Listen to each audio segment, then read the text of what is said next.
everyone, I'm Maggie, and today we're counting down our picks for the top 10 best Netflix movies to watch now. Number 10. The Half of It. The LGBTQ community has been waiting for The Half of It on Netflix for a minute. The second full-length feature from filmmaker Alice Wu, The Half of It is finally a Netflix teen romance where the couple you're rooting for isn't straight. Queer girls are starving for love stories that reflect their own fantasies, and Wu delivered just that, in this modern-day retelling of Cyrano de Bergerac.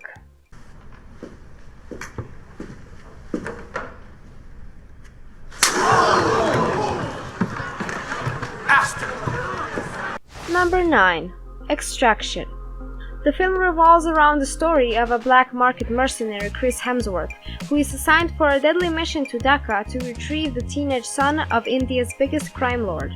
Based on Ciudad, a Paraguay-set graphic novel co-written by the Russo brothers and published in 2014, Extraction, which features a script credited to Joe Russo, moves the narrative to Bangladesh but retains the man-on-fire-like premise, allowing stunt coordinator turned director Sam Hargraves to stage a series of bloody combat sequences.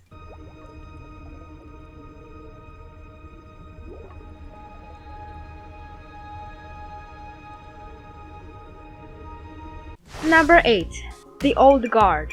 Gina Prince Bythewood's adaptation of Greg Rucka's comic series is a superhero movie with a soul.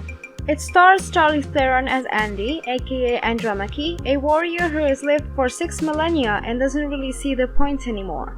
But she and her team of fellow immortals are drawn back into conflict when they start being hunted by a pharmaceutical brat who wants to use them as test subjects. At the same time, a new member joins their ranks, Niall, who survives a throat-slitting and is inducted into this strange club. Prince Bythewood melds immensely fun fight sequences. It's a joy to watch Theron throw a punch, with groundbreaking moments of quietude, including a gay romance that's nothing you've seen before in an action movie.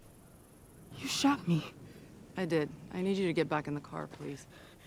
This isn't real. No, none of this is real. You haven't figured this out yet. You can't die. Get up. Number 7. Biggie, I Got a Story to Tell.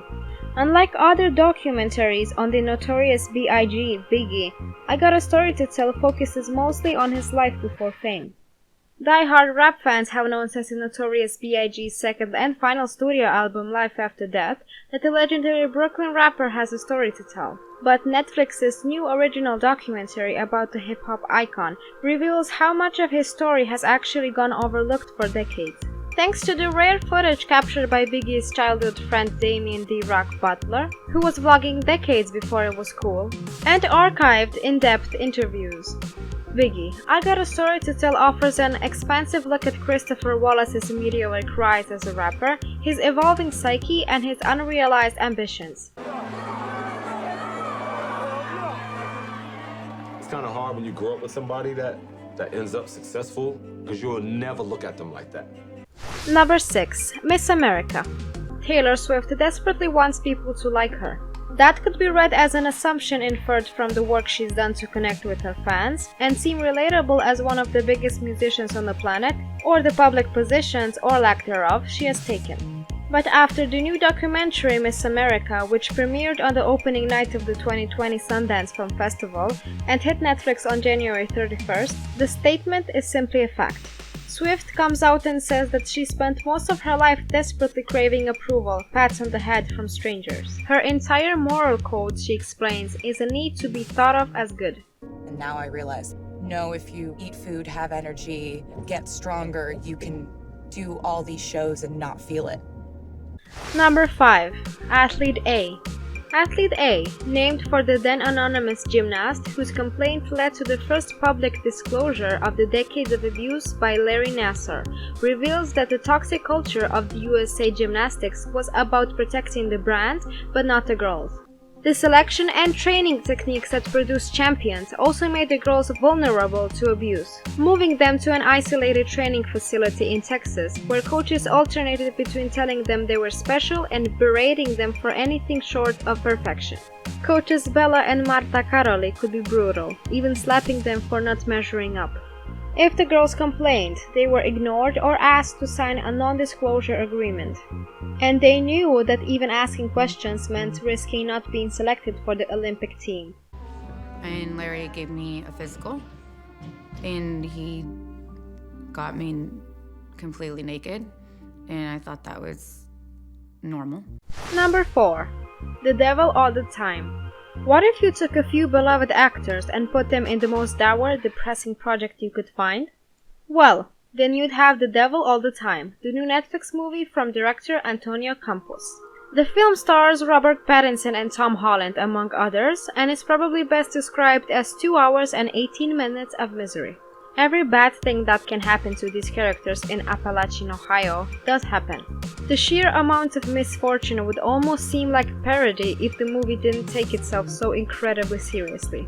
The decade-spanning plot is adapted from the novel of the same title by Donald Ray Pollock, who also serves as the largely unnecessary narrator.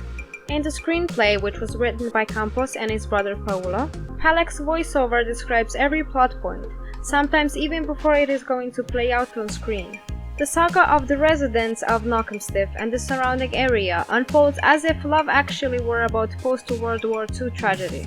Everyone is connected by some sort of horrific event. Wait, I'm sorry, I'm sorry! You want the fucking Twinkie now? Huh? You want the Twinkie now? Is that what you want? Number 3. The Dig. Basil Brown is a humble man of working-class origins, who was taught how to excavate archaeological sites by his father and his grandfather before him. Edith Pretty, a widowed woman living on a huge estate with her small son Robert, hires Basil away from the Ipswich Museum to dig up the mound on her property. Basil doesn't have high hopes. These sites have been picked over by people for centuries, he informs her. She offers him more money than the museum, so he gets to work. Young Robert latches onto Basil as a new father figure, and cavorts around the mound as Basil digs. At first, Basil utilizes just a small ad hoc team, but after the ship is revealed, throngs of people descend into Suffolk wanting a piece of the action. Who's coming after you? Captain Oscar and his gangsters. Oh, Mr. Brown is an archaeologist. well, I'm an excavator. You've come to dig up the mounds. Number 2. The White Tiger. The White Tiger is primarily concerned with the divide between the haves and have-nots, the injustice weathered by the latter from the former, and the inciting incident that could finally spark an uprising.